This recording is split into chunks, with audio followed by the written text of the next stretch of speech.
That's Lucy. I'm a member of the class of 81 and the grad class of 82. And I have the privilege of serving our alma mater as the alumni director. Other staff that are here making this happen tonight with me in the Alumni House on the shores of Lake Massasoit are our fabulous Associate Alumni Director, Maria D'Agostino Crawford, class of 91. And our media relations specialist, Damon Markowitz from our communications office. Damon is here in the alumni office with us. So thank you to both of them for helping to make this program happen.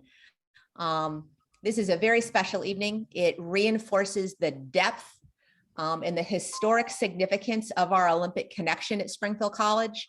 It goes back to the beginning of the Olympics in the 1800s, and boy, is it still powerful and going ahead robustly and strong. And with that, to showcase the strength of our current Olympic connection, I'll give you this evening's moderator, Kyle Belanger, Professor of Communications and Sports Journalism. Kyle. Thank you, Tammy. It is such an honor to be here with everyone tonight. You know, this is since the world has moved to Zoom, I've had the honor to host a number of these evenings, and none of them are more special than this evening, that's for sure. And so it is my pleasure to welcome all of you to the virtual Tokyo Summer Olympic Games Roundtable, and you are in for just a treat for the next 90 minutes. I also want to just simply acknowledge Tammy Cades Lucy and Maria Crawford and that incredible team at the Office of Alumni Relations, for whom, you know, all of you, I know that you have worked and know them really well. And there's no institution in this nation, big, small, and medium, with an Office of Alumni Relations that cares so deeply. It's inextricably Springfield, and I know we all know that. Additionally, Damon Markowitz and Steve Rulier in the Marketing and Communications Department. Tammy, I believe you were going to hop in. Yep. Our assistant director, Jasmine Chapman, grad class of 17, snuck on. Jasmine, I'm sorry I didn't see you before, but Jasmine is fabulous, and we're glad she's with us tonight too. Absolutely. Jasmine, you have been such a wonderful addition, and we are so happy to have you back on campus as well. As Tammy had mentioned, I am fortunate to be in the communications sports journalism major. I've been teaching there for 11 years. I made the mistake of not coming to Springfield for undergrad, but I've corrected that in the many years since by joining the faculty. I wanted to just, again, Zoom is not something that we are that we aren't well versed in these days. And yet I want to just offer a couple of tips for all of our attendees. To attempt to stay muted is always a wonderful thing. And if I may suggest, I think what pairs wonderfully with this program, the speaker view in the top right corner, if you wanted to click view and just click speaker view, that way you don't have to look at my stinking face the whole time.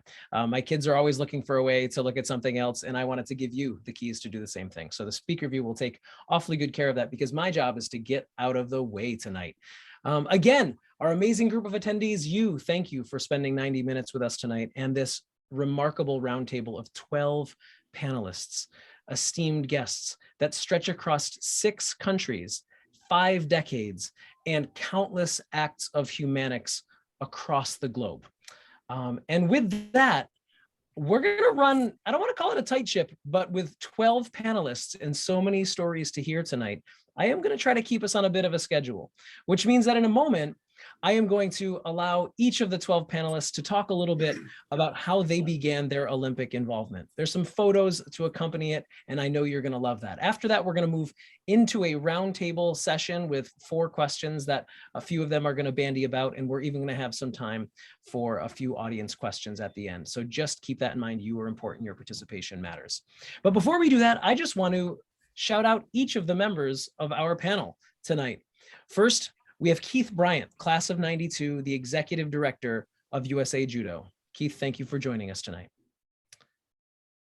We also have on the line with us the class of 2023, an Olympic athlete who also, McKaylee, I don't want to blow up your spot, but I can't imagine there's another Olympic athlete giving tours of their college to prospective students. She is a member of the St. Lucia Olympic swim team and the class of 2023, McKaylee Charlemagne. McKaylee, thank you for joining us tonight, fresh from practice. From the class of 2020, we have Gabby Gerard, who worked on the NBC Sports Group Sports News Desk as the Sports News Desk editor. Gabby, thank you for joining us. John Liu, is a Springfield College professor of physical education, neuromuscular control training expert, and the Chinese Olympic rowing and canoeing teams consultant. From the grad class of 98, Stacy Michael Miller, Director of National Team Support and Services for USA Swimming. Thank you, Stacy, for joining us. We have Sho Obamiata from the graduate class of 18, the International Teams Coordinator. Thank you so much, Sho, for joining us tonight. From the class of 2011, the Anti-Doping Manager for USA Track and Field, Chris Quittant. Thank you, Chris. Such a pleasure to see you. We have Jim Ronay, class of 88, and the graduate class of 89. Busy couple of years there. Physical therapist, strength and conditioning coach, assistant athletic trainer for USA Baseball. From the class of 2017, Stuart Sokoloff, operations for Team Israel Baseball. Thank you, Stuart. From the class of 2014, Elizabeth Sotilli, manager and member in event services for USA Karate. Elizabeth, thank you for joining us. I told you this is an impressive roster. We have Branwyn Smith King, the class of 78 and the graduate class of 79, Secretary General from the Bermuda Olympic Association. Branwyn, it's a pleasure to have you tonight. And last but certainly not least, Barry Weinberg, class of 73, athletic trainer for the Israeli baseball team. Thank you, Barry. It's great to see you again. Thank you. So that is your panel this evening. You can throw your little digital thumbs up, give them one of those little icon claps, however you want, but just know that the 12 of you, we appreciate your time this evening. There we go. So let's kick right into it, shall we? The first question, and we're going to go in alphabetical order. We're going to go in reverse alphabetical order, which means, Barry, you're up first here. I'm wondering if you could share with us, how did you begin your Olympic involvement, Barry? Well, I started with the World Baseball Classic with Team Israel. I was in Jupiter, Florida, as a senior medical advisor of the Cardinals in 2012, and they had a qualifier there. And the head of the medical head of Major League Baseball said, "We need an athletic trainer at your venue. We have 4 teams coming in. We'll give you your choice." And they were Great Britain, France, Spain, Israel, and South Africa. So I said, well, I think I'll try Israel. You know, being Jewish, it was a pretty good fit. And that was my first experience with it. I started with the World Baseball Classic in the WBC. Then I did that in 2017. And then we got canceled in 2021 because of the pandemic. And it was just a natural fit. They asked me to help out with the Olympic team. So that's how I got to be to the Olympic team with Team Israel. Thank you, Barry. I can't wait to dig in deeper as we go throughout the night. Branwyn Smith King, Secretary General of the Bermuda Olympic Association. Branwyn, would you like to share your story with us, please? Sure. Thank you for inviting me. I look forward to tonight's discussion. There we go. Actually, in 1970, can you hear me? We can hear you just fine, yes. Great, okay. In 1972, I was selected to go to Munich, to the Olympics in Munich, Germany. I was very, very young. And because I was training for the Olympics and I had injured my knee, and so I went to the Olympic youth camp. And I also, during my sophomore year at Springfield, I was selected to go to Greece, to Athens, to the Olympic youth, to the Olympic Academy. They have an academy there, and really got the bug for the Olympic movement. And being in Athens and seeing the light lit, which they just did last week for Beijing for the Winter Olympics.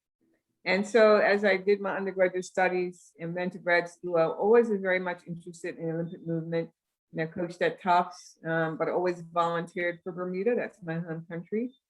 And after I retired from Tufts in 2017 and moved back home, sorry, New England, I had enough of the cold winters. I was offered this position as Secretary General for the Bermuda Olympic Association, which for me was like a dream come true, because it was the first time they've had a paid position in the Olympic Association.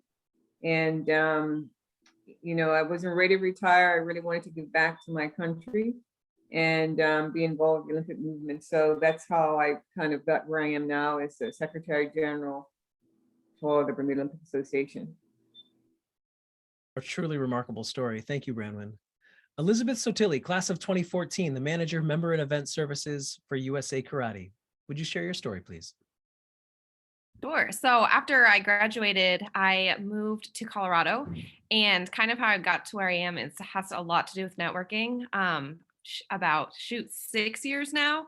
I actually had lunch at the Olympic Training Center with Stacy Michael Miller, who right at lunch had introduced me to somebody who kind of connected me with the Colorado Springs Sports Corporation.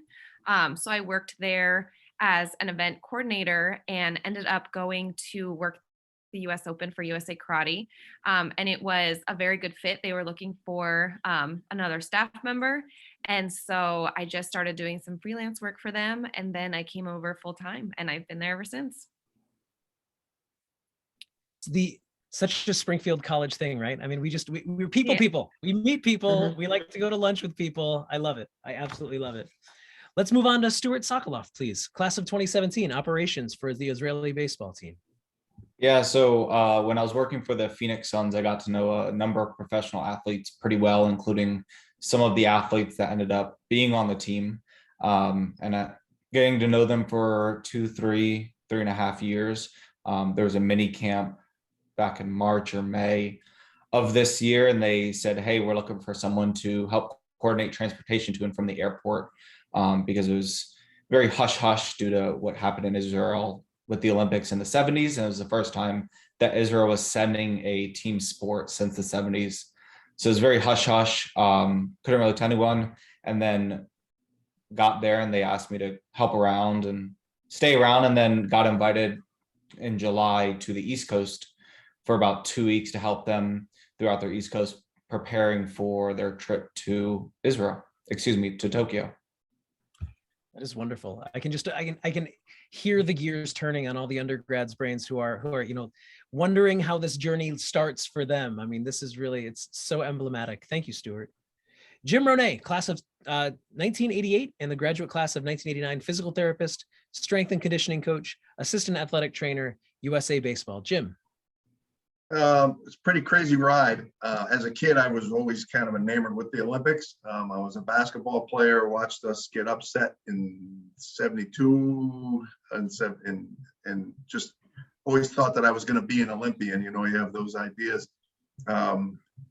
Went to Springfield College to play basketball, met a guy named Charlie Redmond, who probably everybody knows, and heard Charlie's story about his involvement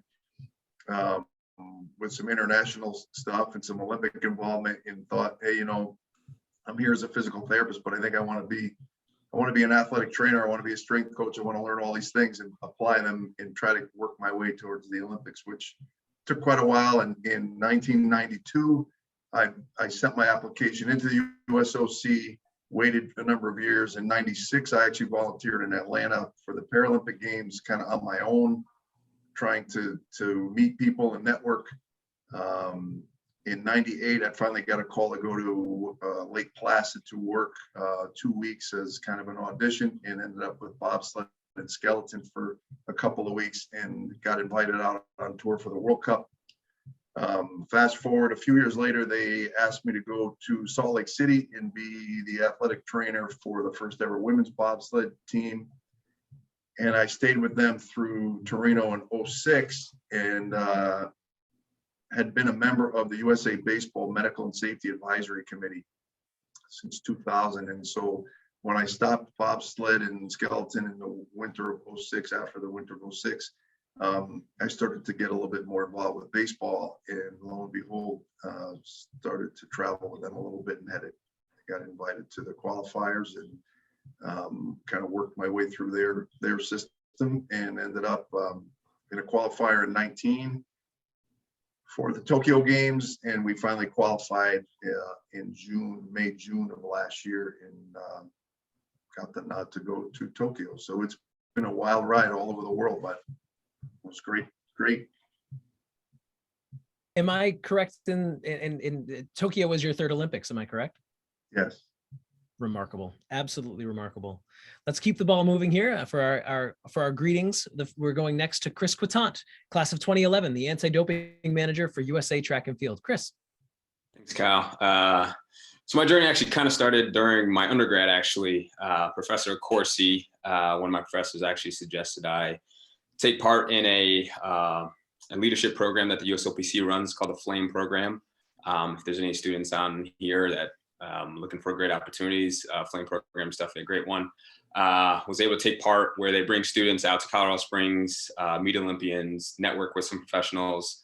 I was fortunate enough to turn that into an internship at the Lake Placid Training Center, where I spent 4 years as an operations coordinator.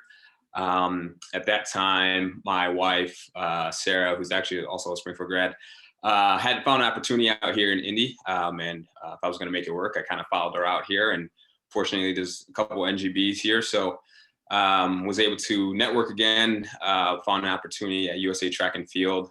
Been here for about 5 years now in various roles. And now, as you mentioned, I'm the anti-doping manager. So very unique opportunity in space where I assist athletes both domestically and internationally in the anti-doping space. So, yeah.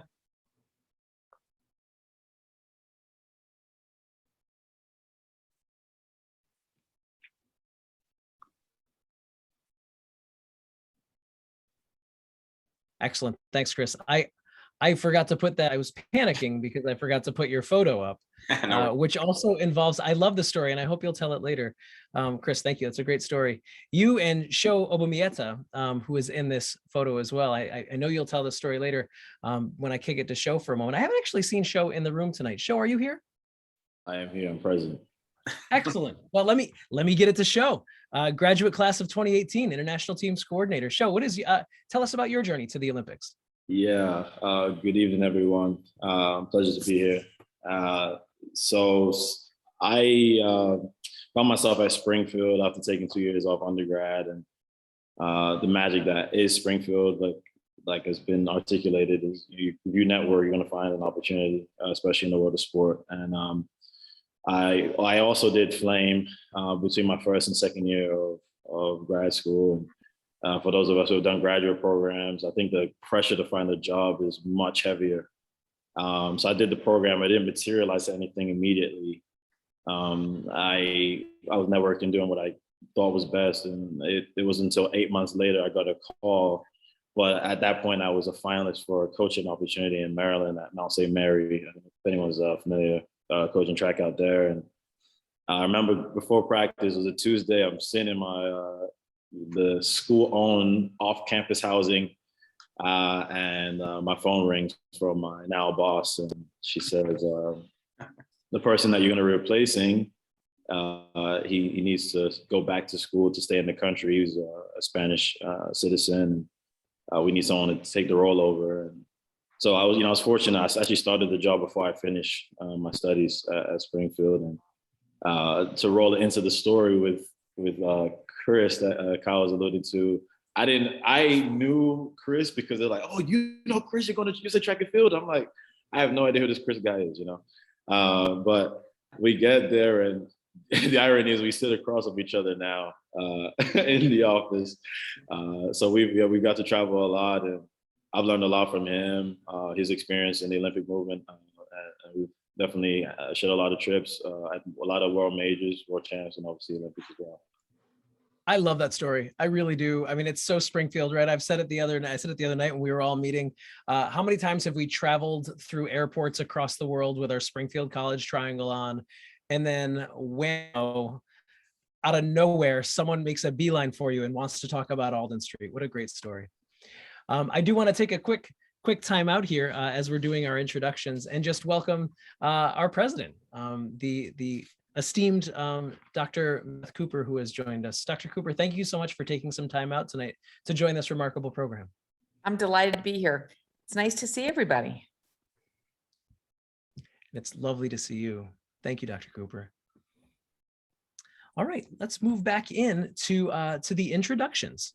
Stacy Michael Miller, the graduate class of 1998, Director of National Team Support and Services for USA Swimming. Stacy. Thank you. Hi, everybody. My story actually has a lot of Springfield College connections as well, like everyone else's does. So I graduated from Springfield in '98 and went to Carnegie Mellon University to work in their athletic department. And I decided I wanted to do something different. And Karen Irish, who was an alumni with me from the grad program, said, oh, I have someone to introduce you to. They're looking for someone in the area of drug education at the USOC. And I thought, I don't know anything about drugs or education. So Chris knows we cross paths a lot in the anti-doping space now because I do now. I learned, they really just had me do a presentation on any topic and then taught me everything I needed to know. And so one of the first people, I would be remiss if I didn't say, one of the first people I was introduced to at the USOPC was Keith Bryant, who is now a very good friend of mine. So, and then plans changed a little bit. They shifted the program and that program was eliminated. So I decided to try to get on at an NGB. And I reached out to another that's my undergrad, Springfield alum, Chuck Wilgus, who was the CEO of USA Swimming at the time. And I thought, there's no way this man's going to meet with me. He's too busy. He was like, come in my office, let's meet, let's talk. And by the end of that afternoon, I had an interview and I ended up getting the job. And my role has evolved over 20 years. I started with very basic anti-doping and now am overseeing all of the support and services that we offer for our national team athletes. So I'm really excited to be here. Thank you. Thank you, Stacy. What a great story. Let's keep it moving now to John Liu, Springfield College professor of physical education, neuromuscular control training expert for the Chinese Olympic rowing and canoeing teams. John. Yes, since joining the faculty in 1999, I have been involved in many exchange programs and also collaborative programs with a number of Chinese sports organizations and institutions, including the National Administration of Sports and Chinese Olympic Committee. A team of faculty, including Dr. Su Geier, the current dean of the physical education performance and the sports leadership, Dr. Thompson and other faculty. We traveled, many times to China to provide, workshops or training sessions for Chinese coaches and elite athletes. And this particular case, and for this, Tokyo Olympic Games, Sue and Dr. Guy and I have, we worked together, sent out, I believe, over 60, 70, athletic trainers, including over about 20, Springfield College, AT students to China. And I was so fortunate to have opportunity to work with one of the coaches, who came to Springfield College in 2014, and she was the 1996 silver medalist, in women's, single, double sculls, and rows. She now is the head coach, and her team won, the quads, women double, scout, gold medals. I work with her and her team, and also men's C2, we'll call, canoeing, men's double. As the picture depicted. So I was so happy to be part of a Springfield College history and the internationalism and also the connection and the network. Thank you, John. Absolutely remarkable. Moving on to the class of 2020's Gabby Gerard, who's a sports news desk editor for NBC Sports Group. Gabby. Hey guys, so glad to be part of this. So I'm obviously fresh into this Olympic world, having just graduated pretty recently. But I think based off my time at Springfield, it was quite clear that that's where I was eventually hoping to land, which was pretty awesome. So when I wasn't wearing the jersey on the field hockey team, I was living in press boxes at Stag Field, courtside in Blake Arena, in the newspaper office, covering sports. And those internships are that experience led to a ton of internships, at WEI, Mass Live, Nesson. So when I did graduate in 2020, despite the sports world being shut down by a pandemic, somehow I eventually ended up landing at NBC Sports thanks to all the experience I'd gotten during my undergraduate at Springfield. And, from there, it was just going to be a matter of, okay, all hands on deck, we're covering the Olympics, the biggest thing you could possibly think of. So I was fortunate enough, essentially my team splits in two. So I was fortunate enough to be on our Olympic team, handling publishing videos and things like that. And I actually just got my assignment for the Beijing Olympics today. So very, very fortunate to be where I'm at. Excellent, Gabby. Thank you. What a great story. Keeping the ball moving to a woman that we all watched on TV during the Tokyo Olympics. Her name is McKaylee Charlemagne. She's a member of the class of 2023 and a member of the St. Lucia Olympic swim team. McKaylee, I'm just going to put it this way. Please tell your story. Hi. So my exposure to the Olympics started when I was about 4 or 5. My grandmother is really big on sports, and from the time I could remember myself, I've always watched like the Olympics and cricket and any sporting game that was on the television. I would sit and watch it with her. So that was my first exposure to the Olympics. When I finally decided to do swimming as my main sport, I sat down and set goals for myself. I'm really goal-oriented, so I sat down, set goals, and making the Olympics and representing my country at the Olympics has been a goal of mine from the time I was 9. So I've been working to that goal from age group swimming. I remember coming in as a freshman. When I was asked, where do I see myself? I would say representing my country at the Olympics. And it came sooner than I expected. And I was fortunate and very grateful to have represented my country this summer in the Tokyo 2020 games. And that's kind of how I was exposed to the Olympics. Thank you, McKaylee. I also want to just acknowledge how understated that entire story is and how we are all just marveling over what you've done and continue to do. And last but certainly not least, Keith Bryant, the class of 92 Executive Director, USA Judo. Keith. All right. Good evening, everybody. Sorry, I had myself on mute there.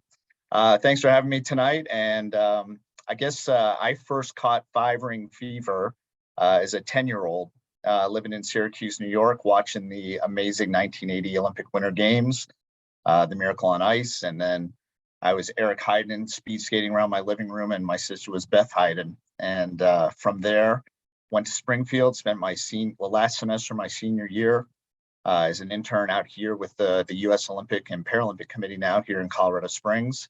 Fell even more in love with the movement and Colorado, and so spent 5 years trying to get back. And in '96, I attended my first Olympic Games, working the softball venue.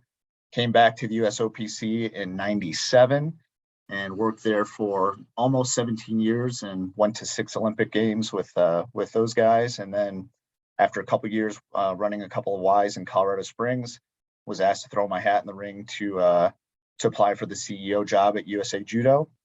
And just over 5 years later, here I am. And that's a picture of my son, Andrew, holding one of our Paralympic silver medalist, Ben Goodrich's silver medal as we met him at the airport when he came back to Colorado Springs. Remarkable. And truly, again, one of those Springfield moments. Of course, it's a photo of your family enjoying the whole thing, right? The Springfield family. Absolutely. It's so much more than just our biological family. It stretches across borders. Thank you so much. And thank you to all of you for sharing just those brief little thumbnails. Now let's go a little deeper. I've got, as I mentioned, I've got 4 questions, and we're going to go sort of around the horn here. I'm going to show my cards, and I know I just, in the interest of full disclosure, the panelists know which questions they're going to be answering. So, but I will remind everyone of the order, so you know who, maybe you can, set your watch to this one a little bit. This first question is about the athletics, and this is going to go to McKaylee, Jim, Branwyn, and Stacy in that order. And the question is this: the games themselves this year were such a coup de force. Just the perfect combination of global awareness, athletic excellence, with some major service components thrown in, not unlike Springfield College.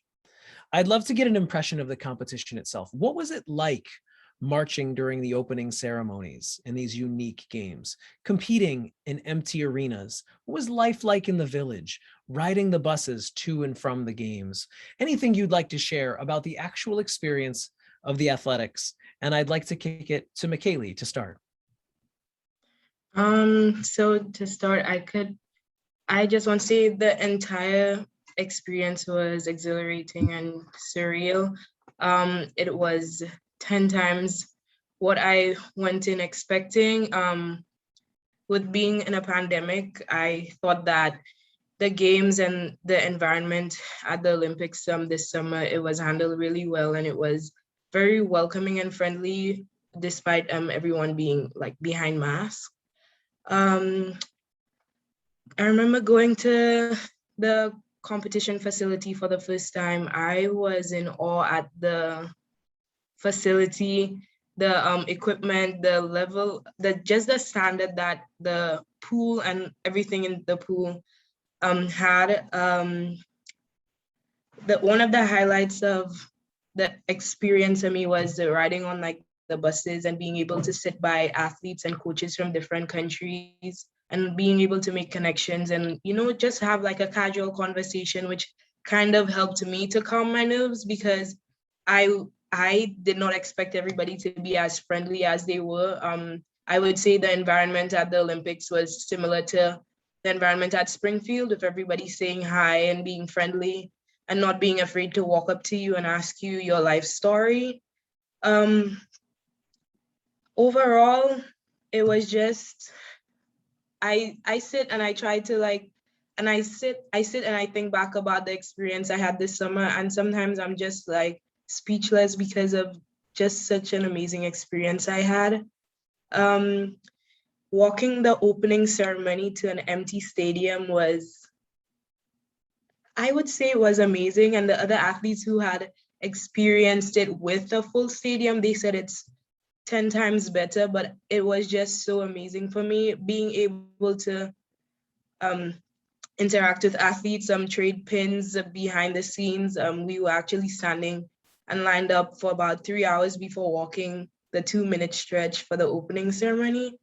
So during that time, I got to make connections, speak to people, and also just enjoy the Olympic family, like community, and just be around athletes who truly enjoy their sport and truly enjoy representing their country. Seeing the different national wears at the opening ceremony was eye-opening for me, experiencing new cultures.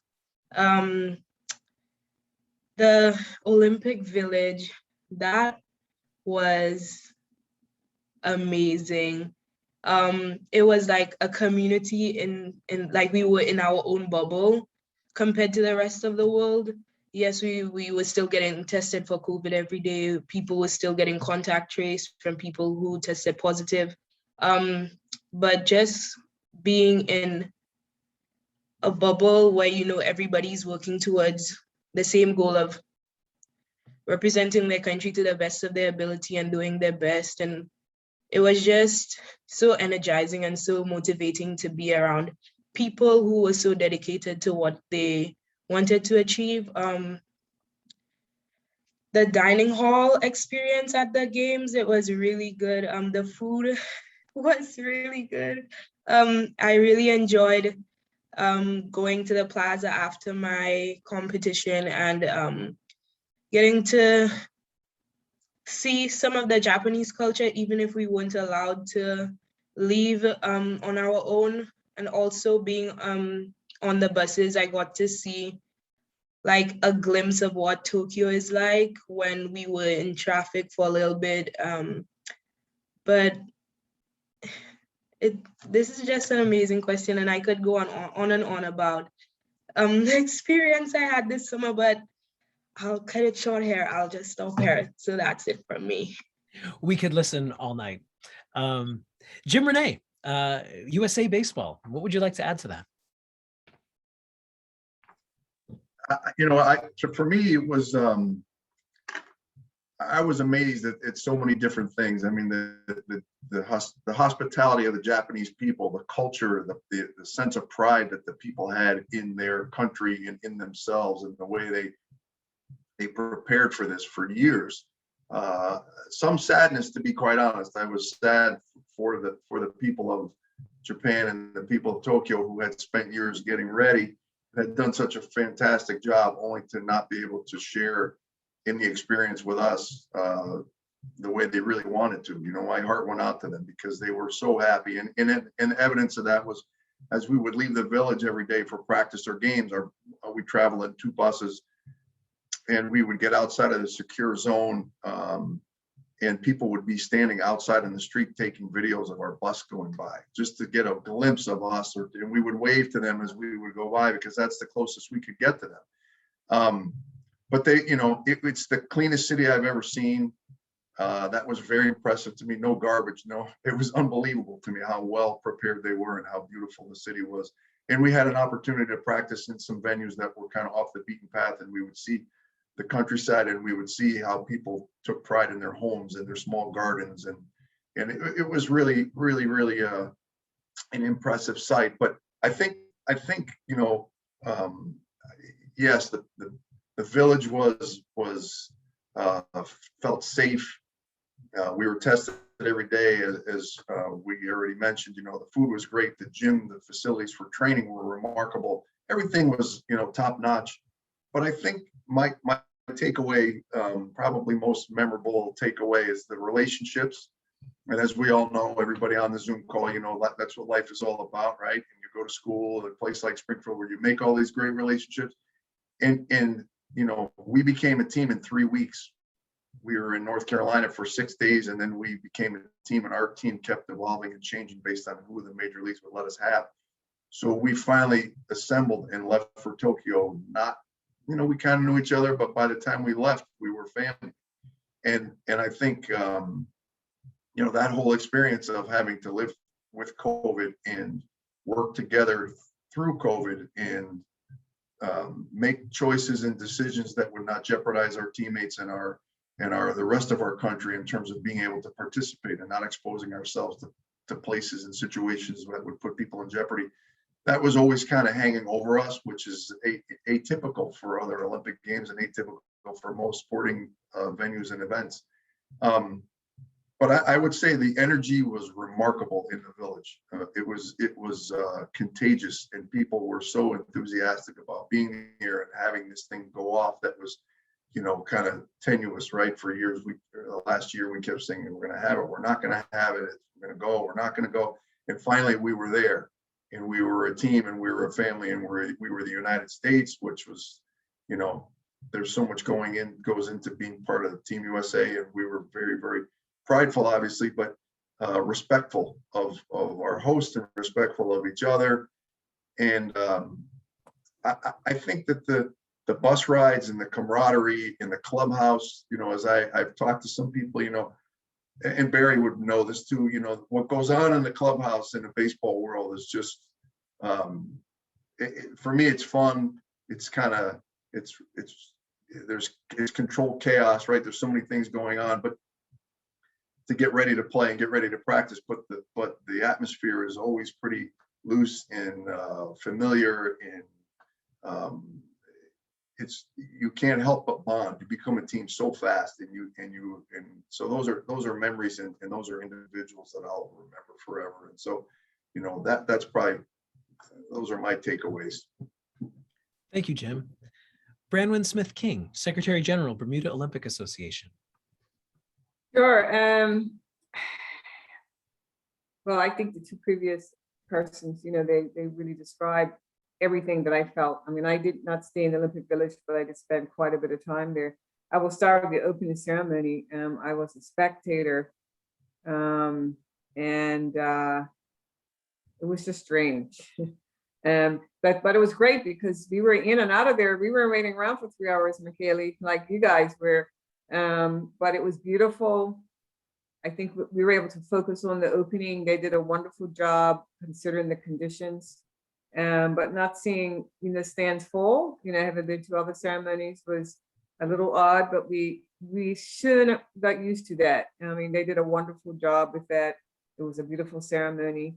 Had the opportunity to visit some of the arenas. And because we lived, well, the arenas, I would say we lived in the city, And so we got to see a little bit on our rides to the different athletic venues. And we did have a rower as an example, Dara. He ended up making the semifinals. We were very excited for him.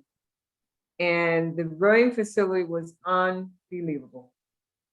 The seating, they had spectator stands on both sides of the river, the canal, I think it was. And just to look across the water and just see they were all empty. Thousands, probably hundreds of thousands of seats all along the course. It's just very eerie. However, you know, near the finish line, you would see people from other countries, you know, celebrities, you know, managers, Olympic presidents. And so for me, it was a wonderful experience to meet people from different sports, to make connections and to have conversations with folks. And I felt the same way when I went to swimming. I think I might have seen you swim, Kaylee. I went twice because I knew you were swimming. And that's the reason why I went. The swimming facility was, you know, there was still lots of noise because the athletes were cheering on their own athletes. And I think some of the athletes was an advantage because they could hear their coaches, you know, wasn't as the sound wasn't as loud as it was full. I think that the Olympic Stadium for track and field, I was there for not quite 2 weeks. So I got to see, unfortunately, got to see a few different sports. Track and field was, you know, a big empty stadium. But it didn't take away the spirit you felt the athletes, you know, the competitiveness and the preparations. And when they came out on the field, no matter what sport it was, they were all prepared. And I think that was one of my major takeaways, that the focus really was on the athletes. And one thing I will mention is that this was my third Olympics. I forgot I was in 1976. And one of the things that was different for me for Tokyo was security is everywhere, but it was almost invisible, not quite, because you're always checking your credentials and all that. I was in Munich when they had Black September. That's another discussion. And I lived with Israeli athletes, and you know, I couldn't leave the village anyway. I was in the Olympic youth camp. That really was something that tracked me for the rest of my life. It was an experience I will never forget. And then I was in the first dorm in 76 in Atlanta when the bombing went off in the Olympic Park. Some of you are not old enough to remember that or even know about it, but it would be a good research topic for school. And, you know, all the security. And then when we were in Tokyo, it was just very discreet. And the place is immaculate, it's clean. People are very courteous. I think that was the thing I loved the most, was the people of Japan and their friendliness, but their humbleness and their respect for others. And as Westerners, you know, we have to be very careful in our language and the words we use and how we perform in front of them. Very loving and warm people. And when we were in Tokyo, the security was always there. But I would be looking around looking for cameras, and I could find them, but it didn't take away from the Olympics. You know, my previous experiences, it took away. And finally, I would say the time I spent in the village visiting our team, we had a very small team. You know, they talk about the dining hall. It's like the mecca of everything, you know. And they have, you know, they have the paneling between each seat, right, Kaylee? That, you know, and my first time in the dining hall, I heard somebody call me and say, Mrs. King. And I'm like, who is, you know, these hundreds of thousands of people, who's calling me from another country? My daughter was an Olympian, two-time Olympian in long jump. It was one of my daughter's friends, two of my daughter's friends came up to me when I was in the line trying to figure out how the heck do I choose food, because we got all kinds of great food. And we took a selfie and I texted to my daughter, and, you know, I felt at home, you know, and it was just, for me, it was very heartwarming to see the athletes, you know, being together. You know, I saw the Jamaican sprinters, and of course I want to run up and get an autograph, but I know they don't want an autograph. They're supposed to be anonymous in the village, you know, and seeing the basketball players and running into famous people and going by and saying, hey, that's a tennis, I know that tennis player, you know. And so for them, you know, they just want to be like the other athletes. And so truly it's a community built. So I love being in the village. And it was great when I was there to be able to get to go in the village. And last thing I'll say is that I think the competition was, as we all know, was superb. And even though there were no spectators, Tokyo did a wonderful job of managing it because I was extremely skeptical. I will say that I was concerned about even going to Tokyo. But I'm so pleased that I went. It was the highlight of my career in physical education and coaching. So I'll end it there. Thank you so much, Brandon. So much there, such a robust tale, and I can't wait to hear more about it throughout the evening. Stacy Michael Miller, USA Swimming. Thank you. I had the same experience as all three previous speakers. I thought it was amazing. I have worked in the Olympic movement for quite a while, but this was my first games. And so I think I was just so excited and honored to be there, but I was also so grateful that we actually could be there after how much sacrifice and work that these athletes have put in for an extra year to be able to do it. So it was just fun to like experience it all and the excitement. And you know, when you land in Tokyo, you've been traveling for half a day, then you got to go through 4 hours of COVID protocols to get tested, to get cleared to come into the country. And then they put you on a bus finally, and you go towards the village. And we drove over this bridge and you could just see the village, and everyone on the bus was just like buzzing and taking pictures and getting so excited. And you could see flags from all the different countries hanging on the balconies of each building. And I wanted to tell you a little story. Australia, every building had different flags, but I hope the other people saw. Team Australia had their area. They basically set up an outdoor party area where they had like artificial turf and lawn chairs and a coffee bar and music and statues of emus and kangaroos.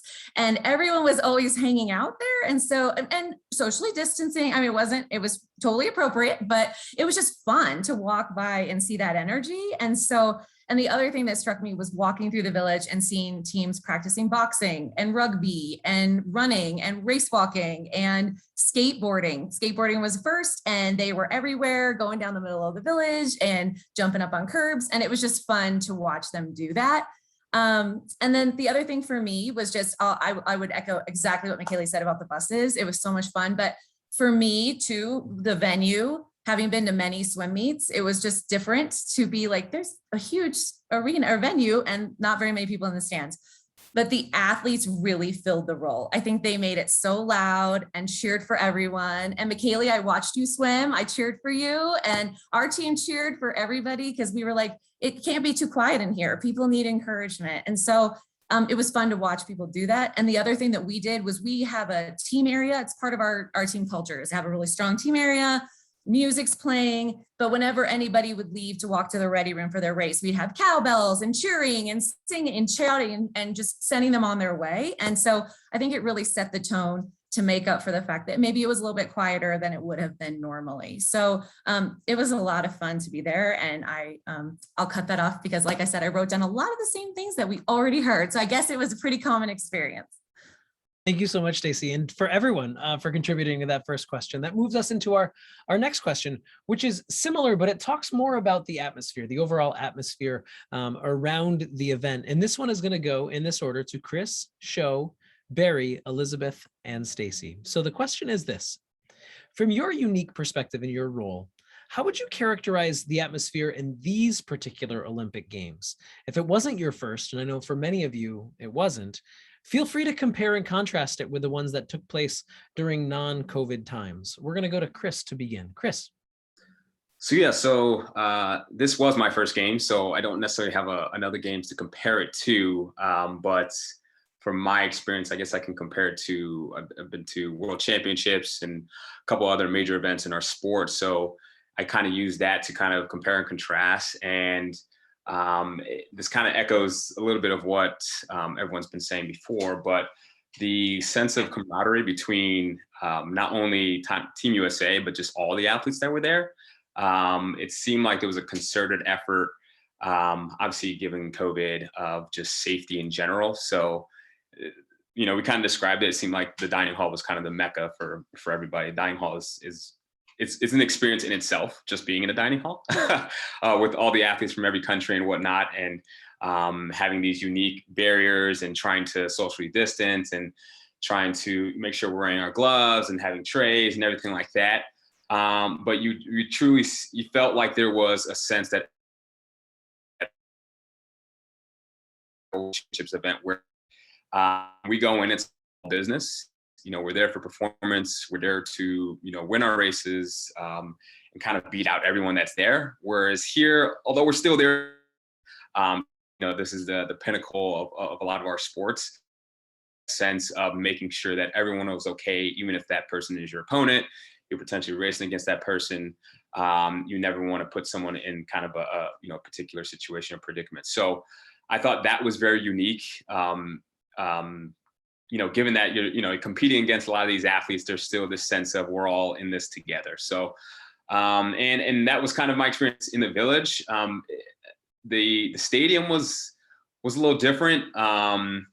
It's once again different than a lot of world championships and some of the operational things, given some of the cultural differences from Japan and hosting events in various different countries and making sure that we're following all the rules to the letter. I think a lot of us who work in sport, sometimes it's kind of ad hoc where we're trying to figure things out on the fly once we're at, boots on the ground, figuring out how it works and whatnot, where, the organizing committee, if they said, this is what was happening, that's what was happening. So a lot of us had to kind of adjust on the fly and be like, oh no, this is actually the rule. Like there's no, if, ands, or buts about it. This is what we're doing. This is how you're going to do it. So that was a little different for us. We kind of roll in deep, Team USA, we're, 180 plus athletes, I think like 50, 60 plus staff. So we're usually rolling with a pretty large crew, and we kind of try to bum rush everything, but that wasn't happening here. They weren't falling for it. So we had to kind of adjust on the fly and make sure that we were, adhering to everything that, all the rules and regulations that were in place. So, so like I said, that was kind of my sense of the atmosphere kind of in those two spaces. Once again, it was my first games, but comparing it to kind of a world championships in our sport, there was definitely a very different sense in the air while we were there. Thank you, Chris. Sho Obomieta. Sho, what would you like to add? Yeah, so my experience was slightly different. So I was at the High Performance Center, or the HPC, with Team USA. So essentially the training grounds, our strength and conditioning setup, our practice facilities, and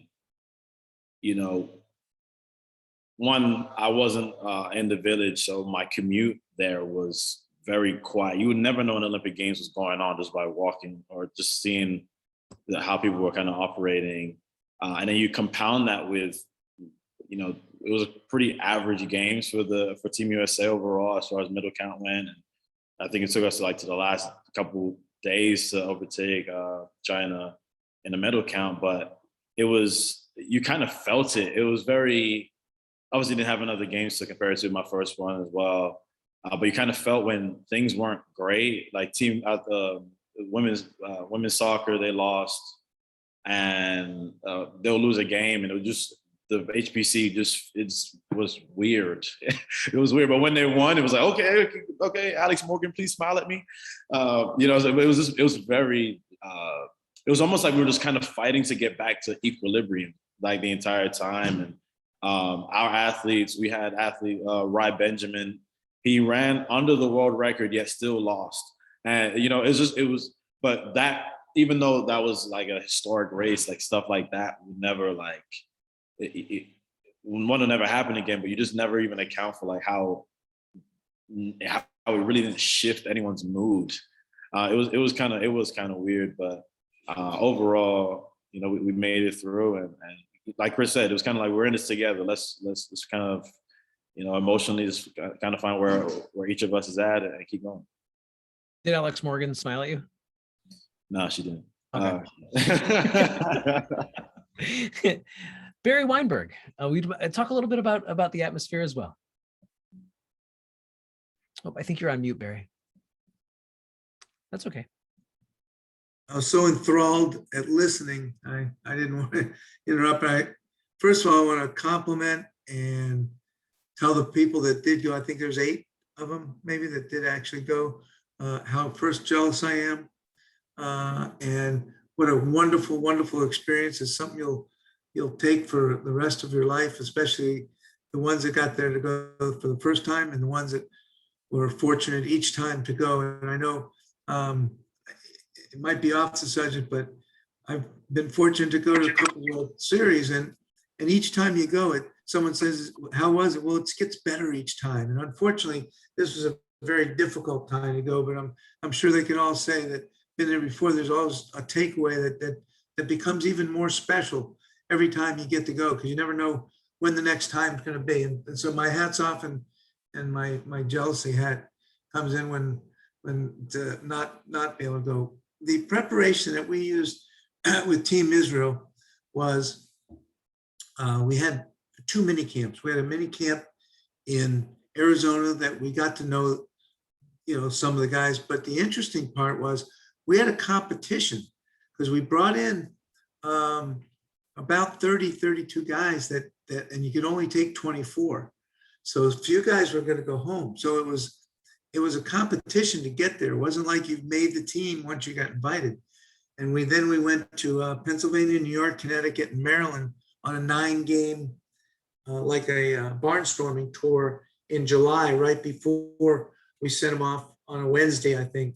We played in Long Island on Wednesday, and they went to the airport the next morning and went to the Olympics. But I think there was a couple things that I noticed. One, there was a pandemic paranoia, that someone was going to test positive, that they wouldn't be able to go. Hello, John. And they wouldn't be able to go. And that really, because they were all in it together, and none of these guys have ever been to an Olympics. They're not like athletes that go, because first of all, it's the first time Israel's ever been. Okay. And there's only 6 baseball teams, if people don't know, that got to go to the Olympics. It's not like every country was represented. There was a big competition amongst countries in the qualifiers. So only 6 countries: Mexico, United States, Dominican Republic, Japan, Korea, and Israel were the only 6 companies that got to go to the Olympics. So these guys are very honored and very thrilled that they had to go through a big process just to get to the Olympics. So they had, everyone has a goal to win a medal, and that's what they did. So the atmosphere was one for all and all for one. It was really a wonderful thing. They had a competition within, but then they bonded together, and like the other people said, especially Jim said, you only have a very short time with your team to get together. A lot of these individual athletes have a long time to prepare for their one sport, but these guys are only together for a couple weeks and they've come from different areas and different backgrounds and different teams, and they're getting together and try to play for a country. And it was very interesting. You see their really pride in playing for the country of Israel. And one of the interesting things that one of the reporters asked one of the heads, he says that, isn't it interesting that a lot of Americans are playing for Israel? And he said, let me correct you. These are all Israelis. Everyone on the Israeli team, if you had to know, had to go over to Israel and get birthrighted. So each one of the people on the Israeli team is an Israeli citizen, which meant a little more to each guy individually. They went through the process. So, I just saw the pride and playing for a country, and that was my takeaway. And unfortunately, I didn't get to go, but I got them prepared, and they showed as good as they could show. It's a really beautiful anecdote, Barry. Thank you. I'd like to move to Elizabeth Satilli from USA Karate. Yeah, I just gotta echo on the atmosphere. So karate, this was our first and only Olympics. And so it would have been super interesting to see how the Olympics would have gone if they were in 2020 versus 2021.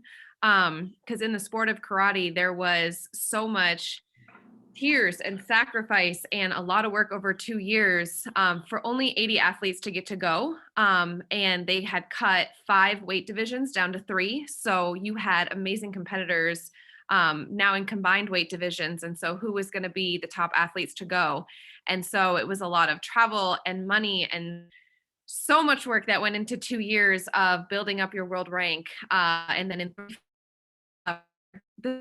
over the continents to be able to be one of those 10 athletes in 8 divisions. And so when the Olympics got postponed, there was a lot of frustration just within the sport of karate of, if these Olympics get canceled, we have just done so much work and we have lost our shot to be in the Olympics. And so when we got over to Tokyo, we competed in the Budokan, which is such a historic building for the sport of karate. The first World Championships was held there 51 years ago. And so the Tokyo Open every single year is such a special event in the Imperial Palace. And so when we got over there, it was so cool to watch all the karate athletes, because typically we get to a World Championship or a Pan Am Games and everyone is there to win. And when we got there, we had our site visit and everyone just understood the extent of what we all went through for 2 years to be able to be there. And there was so much excitement. And we were at the Budokan just so excited to get in there and see, what did they do differently to make this special for the Olympics that's different than a World Championship. And we spent an entire day of all 80 athletes just exploring the venue and being on the mat together and hanging out. Just, we made it, we're here. And so it was really cool to see the competition, because while everyone was there to win, everyone was so grateful to be there that there was no, there was everyone just, I'm going to do it on the mat. Like, we're here, like, this is our shot and we are here to put on a show. And it was a lot of fun. And then, in the village, it was my first Olympics. It's our only Olympics. So I don't have anything to compare it to, but it was really cool to be part of Team USA. They made it really special in the Team USA house, and they definitely made the welcome feel so warm, and the COVID protocols were so easy to follow, and you didn't have a fear of COVID because it was so well communicated. Here's the COVID protocol. If you have contact tracing, this is what's going to happen. And so you just felt very safe because it was very thought out on what to do. And then if someone was contact traced, the plan was very set in stone. And so you didn't really have a fear of it. And so we, in the karate world, we had so much fun and we were just so grateful to be there. So it was an exciting trip. Elizabeth, thank you. Before we move on, and we're about to go to question number 3 and hear from Keith, Stewart, and John, I'm going to take a little behind the scenes because I know the answer to this. Would you mind telling everyone where you are right now? Me? Yeah, aren't you over? Yes, Yeah. I'm in Uruguay right now. We're at the Senior Pan Ams right now, so I'm in Uruguay in my hotel room. It's the travel and work never stops for you, and I love that. I have everyone on the panel tonight still logging in from work. Thank you, Elizabeth. I appreciate you. Let's move on to question number 3 about preparation. And we're going to hear in this question from Keith, Stewart, and John. And the question goes like this. Because of the global and historical moment of these games, preparation took place in a way that was much more focused on team building, as we've heard, and individual performance for some sports. Give us a sense of the way your preparation and execution was uniquely fit for your experience. I want to start here with Keith Bryant, Executive Director of USA Judo. Yeah, so I'm here in Olympic City, USA, which is also known as Colorado Springs. And the Tokyo Games for judo is very special. Obviously, judo was invented in Japan, and as Elizabeth was referencing, the Budokan is kind of a historic venue, and judo was first introduced to the Olympic Games in 1964 in Tokyo. So it was kind of a big deal for our sport. And with the pandemic, it's a bit difficult to socially distance judo. So you only get better by grappling with one another. And, some of the best judo players are in Europe and Asia. And so here in the United States, or really North America, we're kind of a judo island. And so not only were we restricted from competing with the rest of the world, we had a difficult time getting our athletes together just in the United States between geography and COVID and things like that. So, we did the best that we could with that, but we still had to qualify our athletes for the games. And to do that, you had to compete in International Judo Federation events, which were still held all around the world. So you can imagine going into a pandemic, trying to send a US team around the world, and the paperwork and the things that you had to do made it very difficult for our athletes, one, to train, and then to get to the country and we did experience our first event. We had an athlete that was put into quarantine, that tested positive for COVID, even though it was a false positive. And, trying to work with our State Department, can that person get out? What happens? No, we're held to the Hungarian government's rules. And so he was there for 10 days, went back to New Jersey and tested negative. So it indeed was a false positive. So sending athletes all over the world. We did have a group that was in Tel Aviv competing, and the International Judo Federation had 2 charter flights to get in there to host that event. Well, one of our coaches tested positive for COVID again. And he had COVID earlier on, but it's a unique challenge to try to get an American coach out of Tel Aviv when there's no commercial flights that are leaving that city, and he's got to get back to go to his real job the next week. So very difficult from that perspective. But one of the cool things I think from the Olympic movement, and especially in the sport of judo, is that we were able to partner with a host city. So Ryugasaki City, which is about an hour and 20 minutes east of Tokyo, and we were welcomed with open arms there. They took care of our lodging, our food, our ability to train, took us into Tokyo and into the village when it was time. And so, while it was the most challenging, probably preparation of any Olympic Games, probably obvious, the fact that the Olympic spirit is still alive and well, and that our hosts were willing to host an American team that was, not trained as well as probably the rest of the world. And, you go to Japan to compete in judo, you better be at your best. And so, while it was a challenge, we now have a host city and friends for life that we hope to continue to cross-train with, even leading into LA 2028. Thank you, Keith. Let's go to Stuart Sokolov, Team Israel Baseball. Yeah, so Barry touched on it a little bit, but this is the first time that Israel had ever sent a baseball team, and there were only 6 teams that were actually sent from around the world. So going in, this was the first time that Israel had sent a team sport since the 70s, and everyone knew how big of a deal that was, and everyone took it very seriously. As Barry said, it was the first time that any of these athletes had ever been to the Olympics, and similar to what Keith said, there were a few people that did test positive before going, and so the reality set in that if people test positive, this team's not going. And nobody wanted to be that one person that held the team back. So everywhere we went, we were in a bubble. We weren't allowing anyone that had a specific role with the team to come interact with the teams. The fans were set back. So just the reality of what was going on. And everyone had their role. From me being operations, it could be one day carrying bags, doing laundry, to snagging BP. Whatever it is, you played the role to help the players get better every single day. I forget who said it, but not traveling to Tokyo when we did part ways, it was almost like sending your kid off to college. Like you don't exactly know how their experience is, you just hear the stories. And that really no task was too small, because we weren't a ginormous team, and there were only a few of us that actually were in operations and helping with the day-to-day activities. Really no task was too small. If we need to go grab something from the bus, or if, for example, one of our players, their hat got crushed and you had to go get him a new hat, and he was a big league guy that knew what he wanted, and he wanted it then, so you had to go get a hat. So it was almost felt like an intern again. So it was fun to step back into that role, and it was just fun to be a part of.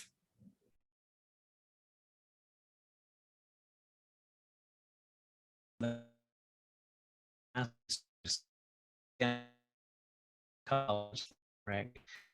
Dirty fingernails, and we're all really excited to get in the mix. John Liu from Chinese Olympic Rowing and Canoeing Team. For this particular, Olympic Games are, mind-blowing.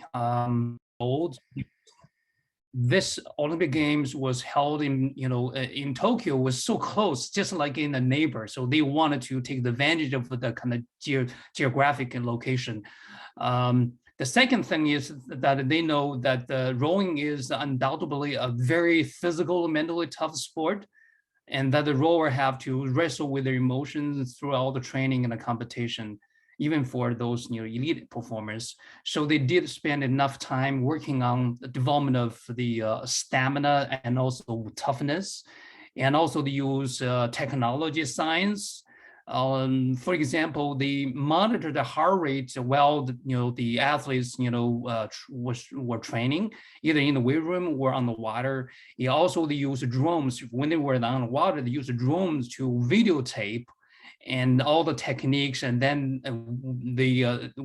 those things, data will be collected and analyzed and try to provide feedback to the rower performers. And also they use other techniques, from warm-ups to especially the recovery and regeneration. I really saw, experienced some of the even neuroscience, technology was also used. We talk about the brain stimulation factors and other things, and also use the other traditional physical therapy modalities, and they also do that. So it's unbelievable, kind of a hard long journey for some athletes, but it's more like a team effort, because rowing, unlike other sports, it depends so much on the stroke rhythm and team cohesion, and also the space, and also the team spirit. Yeah.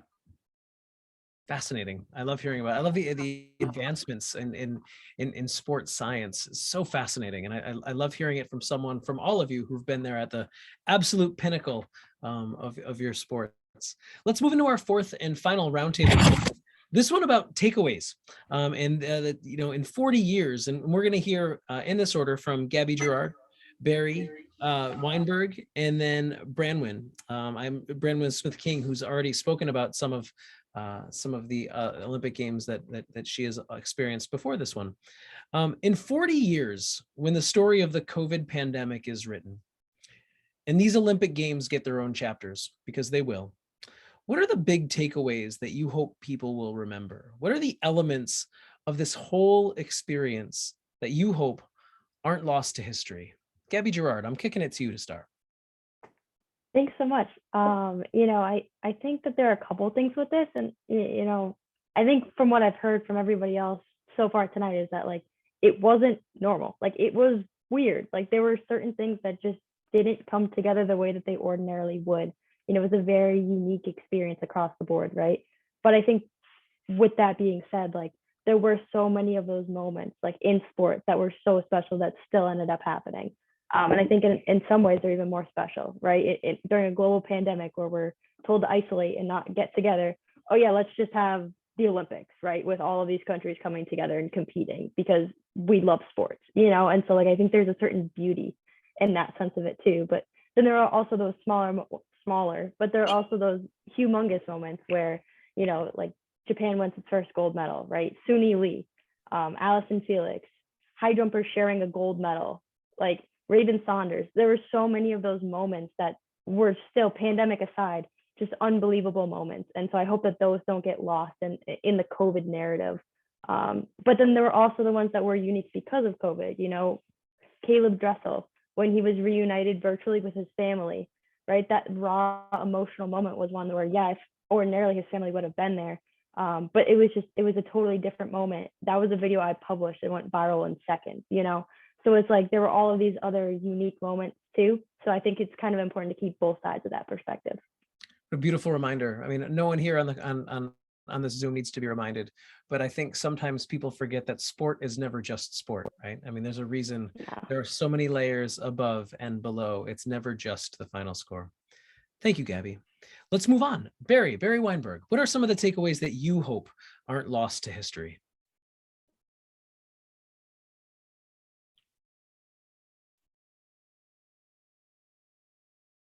You're on mute.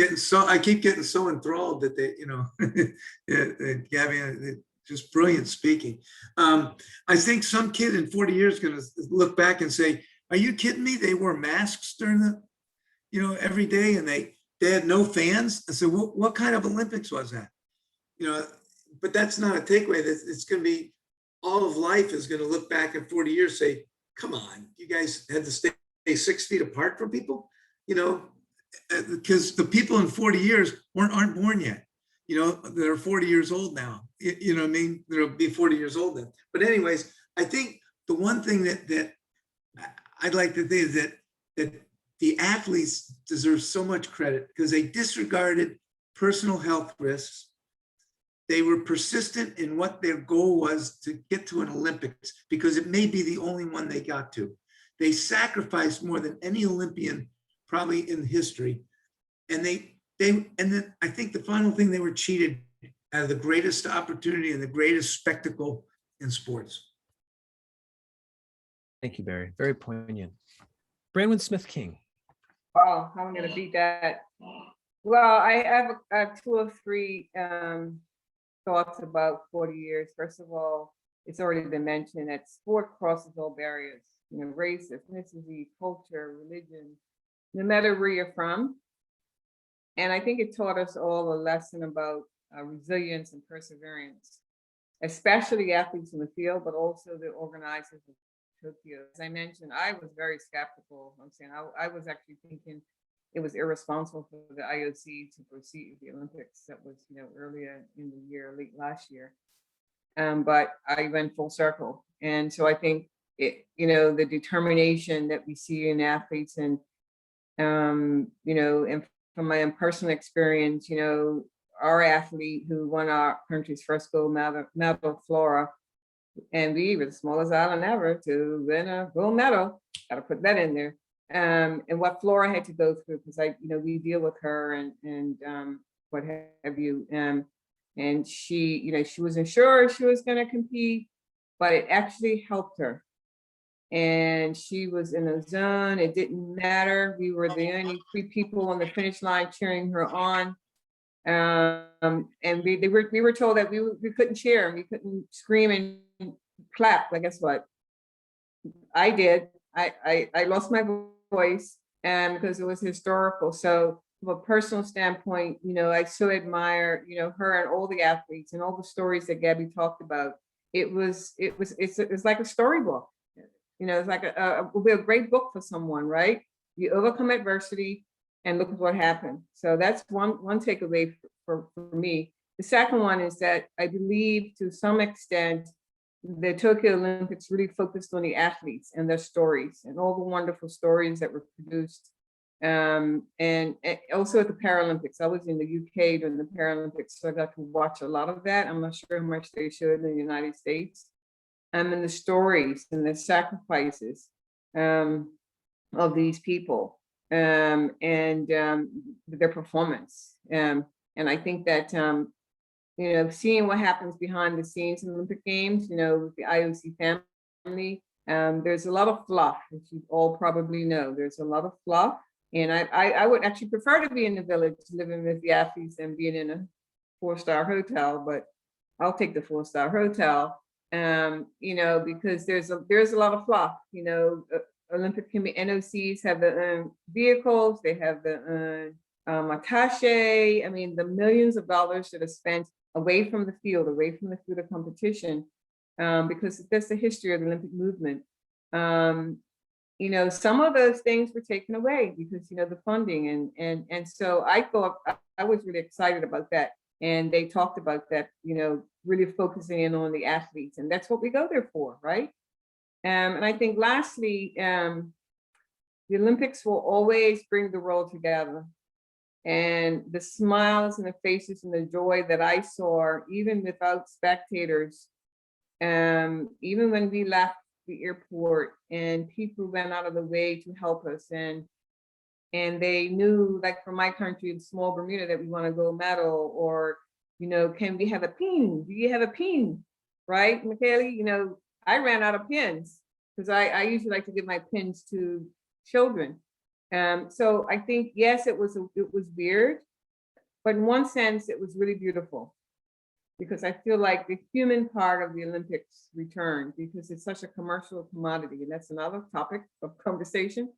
you know, and the IOC had no choice but to have the Olympics. They need the money, and that, you know, the funds that they get from sponsorship comes to small countries like us so that we can fund our, you know, our Olympians. And so, you know, I think, you know, President Bach and his organization deserve a lot of credit. And fortunately, I had the opportunity to meet with some of the staff from the IOC, and they went about their business as usual. Please come and see us. You know, we want to help your country. Here are some grants you can apply for. So the Olympic movement is alive and well. And yes, it was weird, but I do think I know they've learned a lot of lessons about the human factor of the Olympics. And so for me, I know that's what I'll think about in 40 years when I'm 100. That hopefully that will be brought back to the Olympic movement. Thank you. That they're not, the athletes are not just robots, you know, and it's not all about money. You know, it's about the spirit of Olympism and the human story of perseverance and resilience. Yeah, you can only commodify the athlete for so long before we have to remember that the athlete exists from the shoulders up, right? I mean, I think that's the beauty of the story. Absolutely. Well, thank you. That actually wraps up our 4-question roundtable. Now, I've been hogging all the fun, and I recognize that we're right up at 8:25 right now, and I promised everyone we'd keep it nice and tight, but I have one last question, and I'm going to encourage the 12 folks. We have one audience question that I will pitch after this, but I have to ask, and we're going to go all 12 of you right now. And I'm going to encourage you all to think about this in sort of a 30-second soundbite, because the question is this, and we're going to go alphabetical from Keith all the way through to Barry. The question is this: what is it about your time at Springfield College that has prepared you most for the Olympic movement? And so that's the question. I know that's going to be tough to squeeze into 30 seconds, but Keith, you're our leadoff hitter. What can you say about your experience at Springfield College that prepared you most for the Olympic movement? No pressure, huh, Kyle? Thanks. Yeah, Thanks no for pressure at all. First on this one, yeah. I think that's, I got 20 seconds left. I would just say I've never been to a place that exudes sport or Olympism outside of like the Olympic Training Center or the Olympic Games other than Springfield College. So how can it not prepare you for an Olympic experience? Because you're already experiencing it. It's just not being televised to billions of people and, you know, having the best athletes from around the world. But you have the best administrators right there from around the world at Springfield College. So it's a slam dunk. That's a lead. Yeah. That's a leadoff home run. That's a leadoff home run. And you're there we go. And you're passing the mic now to one of the best athletes in the world, Michaeli Charlemagne. How would you quantify how your experience at Springfield has prepared you for the Olympic movement? First of all, the athletic facilities at Springfield, they're top tier. So that provided me with facilities to be able to train in order to get ready whilst I was not at home. And also the level of the coaches that we have on campus, they're amazing, very understanding, very knowledgeable on the different sporting disciplines that they coach, and also just the community at Springfield kind of got me used to, you know, people being genuinely there for you and wanting to see you succeed no matter what. Thank you, Michaeli. Gabby Gerard, same question. So mine's a little two-tiered. On the one hand, like the thing that definitely like prepared me the most was covering athletics at Springfield, covering hoop hall. You know, our administrators give us really great access, and we are such a sports school, and that definitely put me leaps and bounds ahead of a lot of other people just right off the bat. And then more so big picture, relationships with people, I think is really the biggest thing. And obviously at Springfield College, like that's something that's a huge priority for everyone. Because no matter like where I was and what I was trying to figure out and troubleshoot and connecting with different teams, you know, at the end of the day, like it all comes down to personal relationships with other people. And that was something that was drilled into our heads right off the bat. And that really enabled me to do what I needed to do as we all tried to, you know, figure out this crazy situation that we were diving into. Thank you, Gabby. John Liu.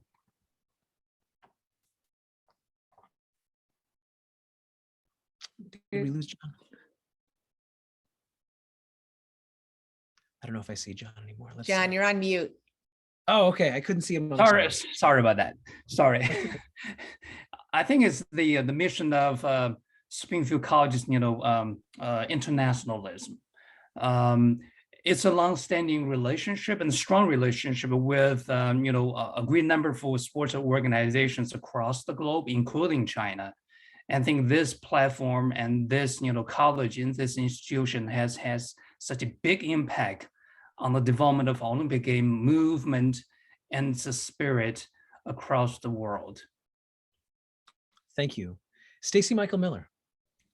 In 1997, I went to a gala when I was at Springfield. It was an Olympic Connections Gala, and it was all these people from Springfield who had gone and been involved in the Olympic movement. And I just remember thinking, I want to be part of that tradition. That's amazing that this school fosters something in their students, grad and undergrad, and their faculty that can go out and live this and live Olympism and what it's all about. And so I'm like thrilled and honored to be part of it because I remember that. I have the poster. I put it up in my office. So it's a really great tradition that we have. And I think it's something we should be really proud of.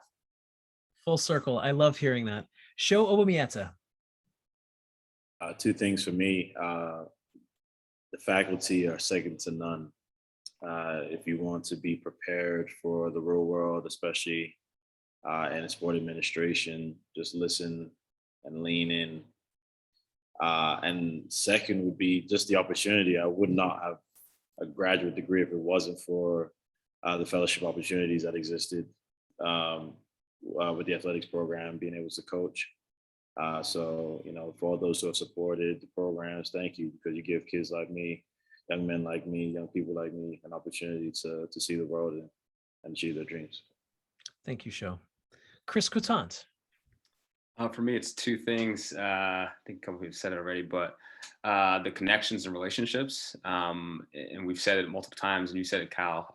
Wherever you are on the planet, you're going to run into someone from Springfield, and that's allowed me to build a lot of connections and take one opportunity, turn it to the next one. And I think the other thing is being in service to others. I know in all my roles, I know a lot of us that are in the Olympic space, obviously, we try to help all these athletes achieve, their highest dreams and their highest goals. And, we put our, blood, sweat, and tears into being able to be in service for someone else so someone else can achieve their dreams. So that's something I learned at Springfield, and, I take with me every day when I'm in the office, across from Sho. We try to do our best we can to make sure that these athletes have everything that they need so that they can achieve their dreams. So thank you so much, Chris. Jim Ronay.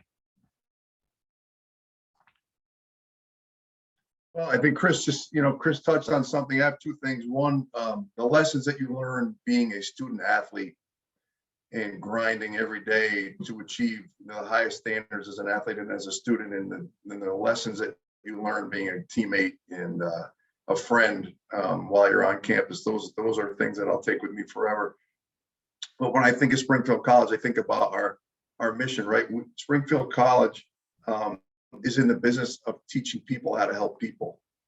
And that's what we do every day. That's what all of us do. Our jobs are to make people's lives better, whether it's being a physical therapist or being a coach or being a teacher, or so many wonderful things that we do. And I'm very proud of all of the things that I learned there. But caring about people and really putting yourself aside and putting other people in front of you is something that the school instills in you, and it's it's just in you. It's when people say, "Oh, you're such a triangle," or "You're such a this," but listen, guilty as charged. I'm happy to be that way. So thank you. Thank you, Stuart Sokoloff. I think it was the experiences and the access that Springfield has that makes it so unique, from hoop ball to the Basketball Hall of Fame down the street. From a freshman, you're getting access that a lot of students around the world would only dream of. And I forget who said it, but it's helping people and lending a hand, and everyone's where they are because of other people. Especially the alumni of Springfield are so amazing, and everyone is willing to help current students to other alumni. I remember, I don't know if Keith remembers this, but I had a phone call with him when I was a student trying to figure out what the heck I wanted to do. And he really helped gear, hey, I really do want to work in sports. And so it's just everyone wanting to help each other. Thank you so much, Stuart. Elizabeth Satilli. Sure. Two things that I took away specifically from the athletic training program. One was definitely working with the diverse group of athletes. As a team manager, you work with a lot of different ages and personalities.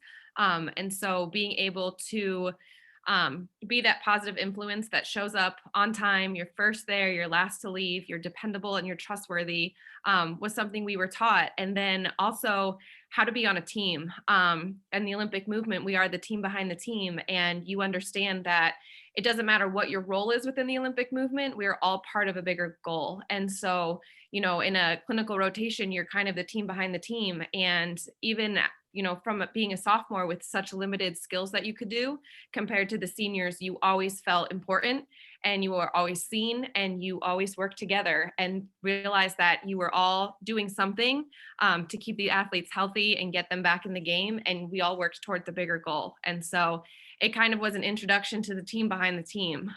So super grateful for the athletic training. Well said, Elizabeth. Thank you. Branwen Smith King.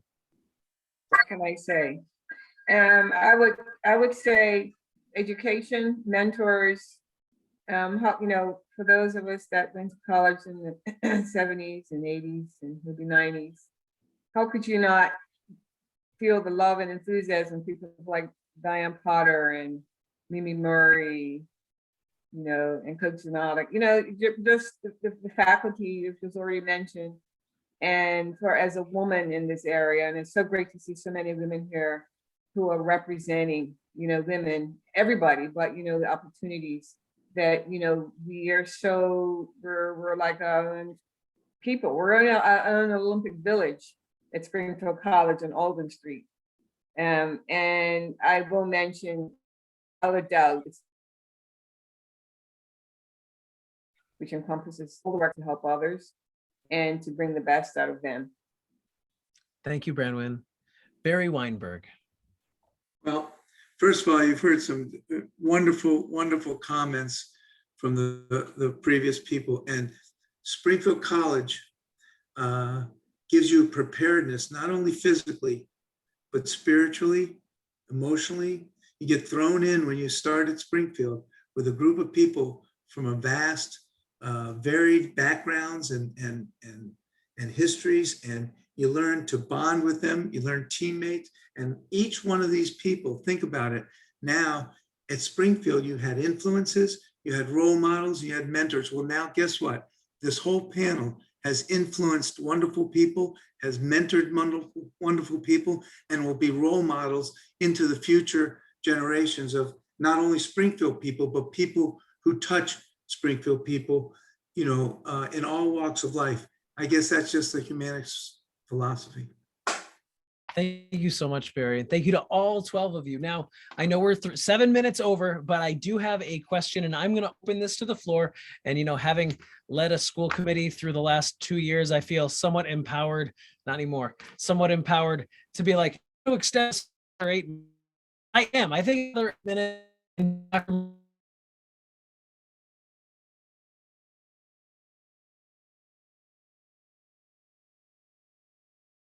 Member of Springfield Free, it is an open floor, and the question is this: for the panelists, congrats on your successes at the world stage.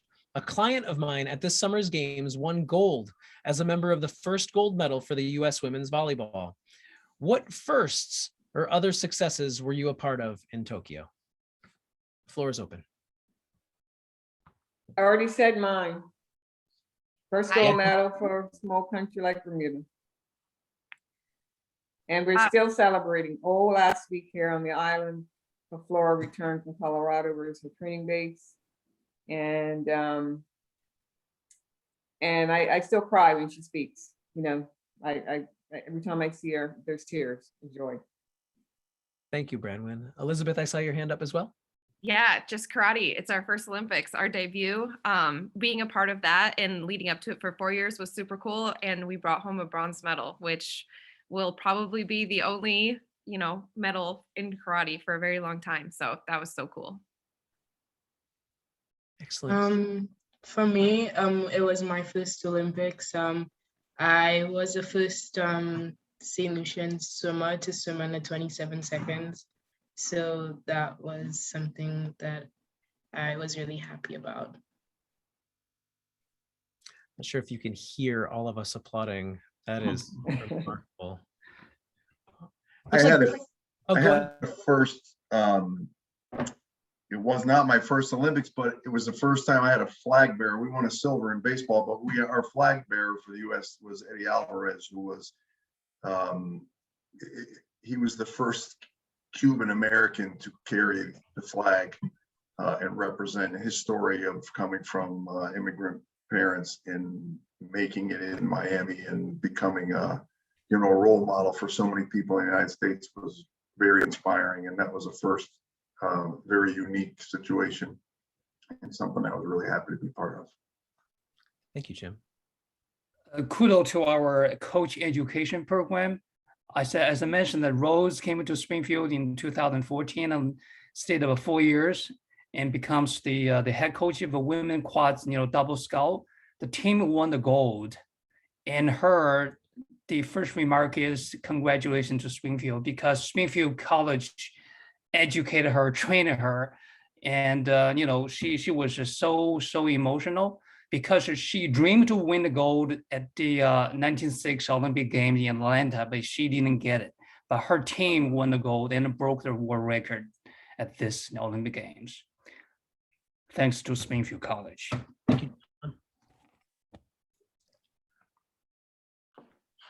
So I'm going to jump in. I wasn't there, but I do have a first, and it was my first watch party. We had a chance to watch McKaylee, and it was awesome. And we committed that morning that we're going to follow her to Paris. So McKaylee, we will see you in Paris when we don't see you on Alden Street. So it was really fun. And what a wonderful night. Just listening to all of you speak about Springfield College warms my heart. So thank you for joining in, and we'll see you in Paris. What a marvelous, marvelous way to close the night, Dr. Cooper. Thank you so much. I'll leave the floor open for another 30 seconds if anyone else wants to share their firsts. Well then, this means that I would like to not only once again thank Dr. Mary Beth Cooper for joining us tonight, Tammy Cades-Lucy and Maria Crawford and the entire Alumni Relations, Jasmine as well. It's for all of the work at the Media Relations. For the Alumni Relations. I wanted to thank Damon and the wonderful team of marketing and communications. Of course, all of you for joining us this evening, and our panelists one more time: Heath Bryant, McKaylee Charlemagne, Gabby Gerard, John Liu, Stacy Michael Miller, Sho Obamiata, Chris Quittant, Jim Ronay, Stuart Sokoloff, Elizabeth Satilli, Branwyn Smith-King, Barry Weinberg, all from this wonderful, wonderful institution that we all call home, from Alden Street all across the globe. Thank you all for joining us for the virtual Tokyo Summer Olympic Games Roundtable. Have a great night. Everyone be safe. Thank you all. Bye. God bless everybody. Bye. Blessing.